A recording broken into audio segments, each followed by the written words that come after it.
Yo, what's going on guys? Welcome back to a brand new Division video.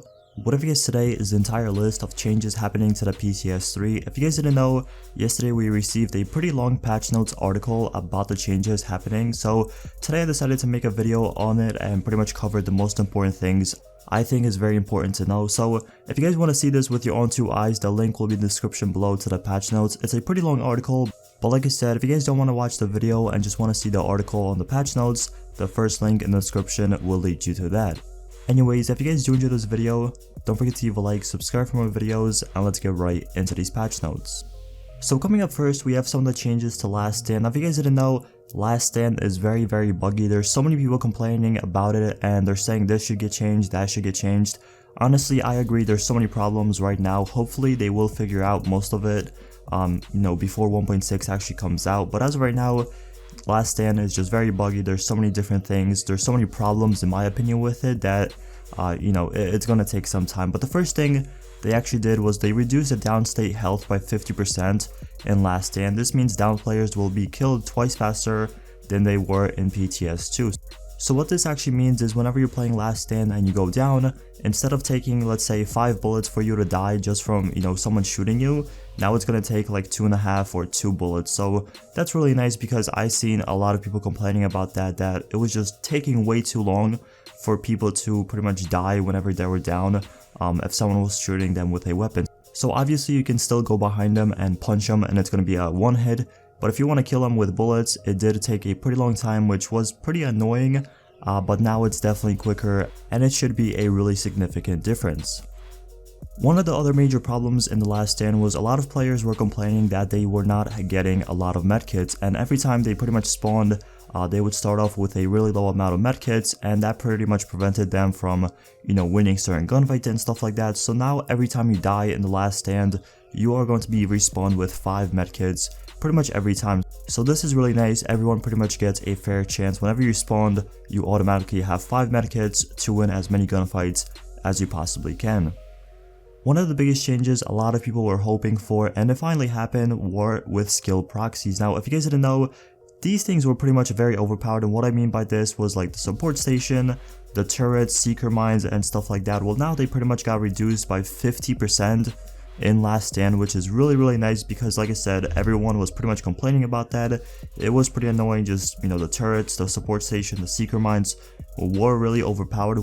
Well, now their health got reduced by 50%, so it should be a lot easier shooting them down and just pretty much destroying them in general. As of right now, in the third update of the PTS, all damage resilience has been capped at 60%, so you can't pretty much have a lot of damage resilience on your character. Like some people had like 75-80% damage resilience, and they pretty much just sat on smart covers, and it was really hard to kill them. It was just kind of impossible to actually kill them. So now in PTS 3, they actually capped the damage resilience down to 60%, which should be nice. It should be really fair, and it shouldn't be actually as hard to kill people as it was before. Next up, Provident actually got a really big nerf. If you guys didn't know, before it did a 60% damage of the last bullet in each magazine. Now the last bullet of each magazine deals only 10% more damage. So that is a very big nerf. Like that's 50% of a nerf. I'm not really too sure why they did this. It's just one bullet from the magazine, but I guess there was a bug going on where I guess people were glitching this out and kind of one-shotting people in PvP. So I do kind of understand, but then I'm also questioning it because you're not going to be really seeing a lot of people use Provident now because like I said, it got nerfed so much. If you guys didn't know, in patch 1.6 there was a brand new gear set. It was called Seeker, and in my opinion it was actually really good. I really enjoyed using it. I'm pretty sure like most of the time I played the PTS, that was the only gear set I kind of used. But as of right now, they pretty much removed it from the PTS and the 1.6 update overall. So this is pretty sad, but in my opinion, it's a really great move by them because instead of just them releasing a gear set they're not really comfortable releasing, and it being very buggy, in my opinion, it was a great move just to remove it instead of just, having a lot of patches later on, trying to fix it, and having people unhappy later on in the game. One of the biggest changes that we are seeing to skills is actually pulse. If you guys didn't know, pulse actually got nerfed and buffed, I guess, at the same time. Pretty much they reduced the impact of skill power on critical hit chance and critical hit damage. So now the tactical scanner is critical hit chance increased by 20% on the pulse and critical hit damage is actually reduced by 11%. The issue with that was a lot of people had a really crazy skill power build, so anytime you had a crazy skill power build and you put on pulse, you were just pretty much melting everyone and anyone you've seen in the PTS. So instead of getting a little bit more critical hit damage, you are actually receiving plus 20 critical hit chance with your pulls.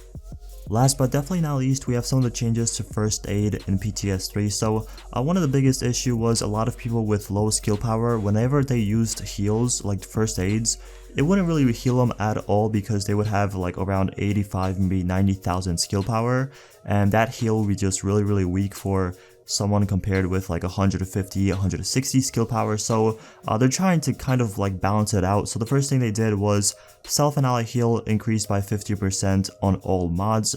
So once again, that's really nice. Next thing is reduced impact of skill power on self and ally heal by 20% on all mods. So once again, you can see pretty much the factor of them trying to kind of balance it out and make it a little bit even. And last but not least, booster shot damage mitigation bonus decreased by 50% from 15% down to 7.5% with booster shot. So that's just some of the changes happening in PTS 3. Like I said, the article has way more changes. If you guys want to check that out, the first link will be to the description. I just don't want to make a very long video pretty much covering everything. I know some people are not really interested in one part of the patch notes and some people are not really interested in the other patch notes. So like I said, I just want to cover something that was, kind of important to me and I feel like you guys should know whenever you play the PTS. But once again, that's it for the video. Thank you so much for watching. Don't forget to leave a like, subscribe for more videos, and I'll see you guys in the next one.